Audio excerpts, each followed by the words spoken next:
So anyways, I mentioned that you can take your own 3D pictures even if you don't own a 3D camera. Today I'm going to be using this, but you can certainly use your phone. You'll get great results. First thing you want to do is remember that you're taking two pictures. One's supposed to be your left eye, one's supposed to be your right eye. So you want to make sure that when you take the pictures, you're trying to get that distance. So I take that one. I move slightly. Now, the one great thing about these over a 3D camera is that you can move the lenses, so it doesn't always have to be your eye distance apart. So imagine you're a 20-foot giant and you want to see how they see. So you'll take your first picture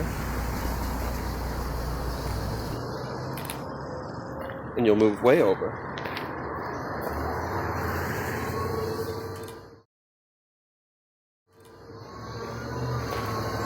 And you get a totally different look.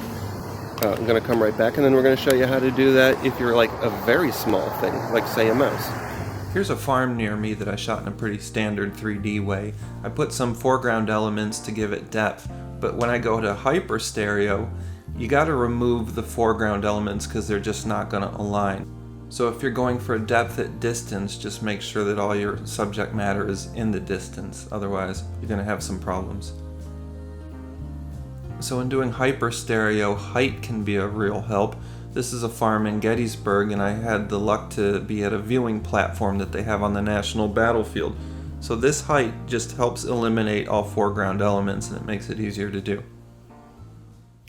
Okay, now I'm going to imitate something a little bit smaller. So I'm going to be getting very close up. I've put a bellows extension on the camera, and we're going to be getting very close. So the idea here is to make the difference between the left eye and the right eye like microscopic.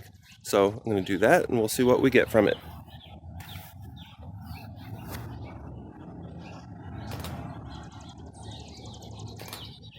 Let's see what we got.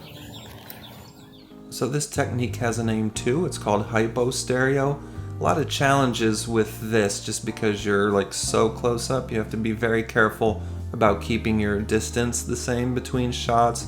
Also make sure you're shooting something that's not going to move, because you're going to have a lot of problems in Photoshop if you don't follow these guidelines.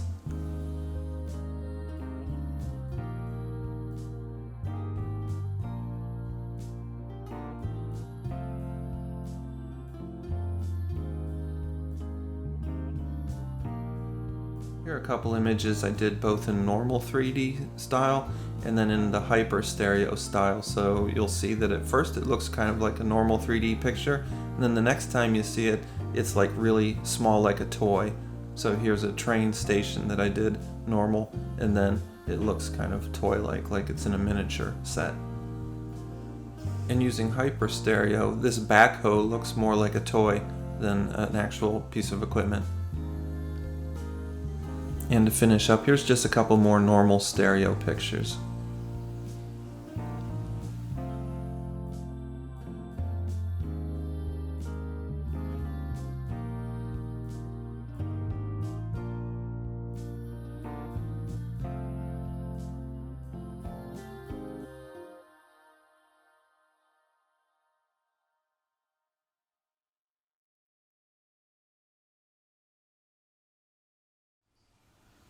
If you're interested in doing some of this and you're going to be taking 3D pictures with one camera, your best friend is going to be your photo editing software. I use Photoshop, and that's what I'm going to be showing you here. So the first thing I do is open up both files. I copy the right image and put it over the left, and then I make it a transparent layer. Any blending mode will work. Then I line up something in the image. Here I'm doing the steeple, and I try to get that as tight as possible.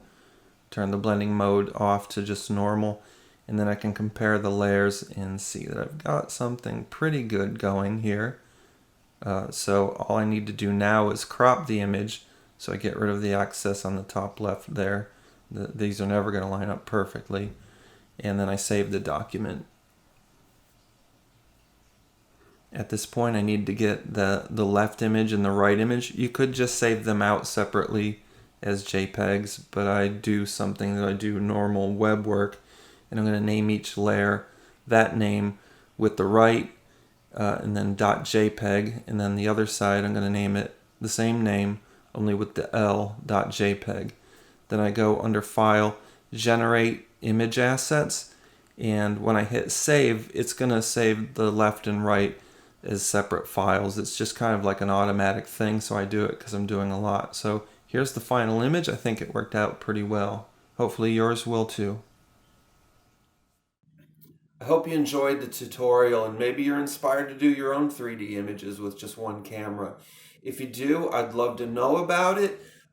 Leave something down in the comments. If I get enough response, then I'll put together an episode just of your work. I'd really love to showcase that.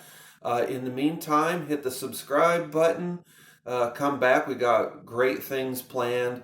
So see you soon.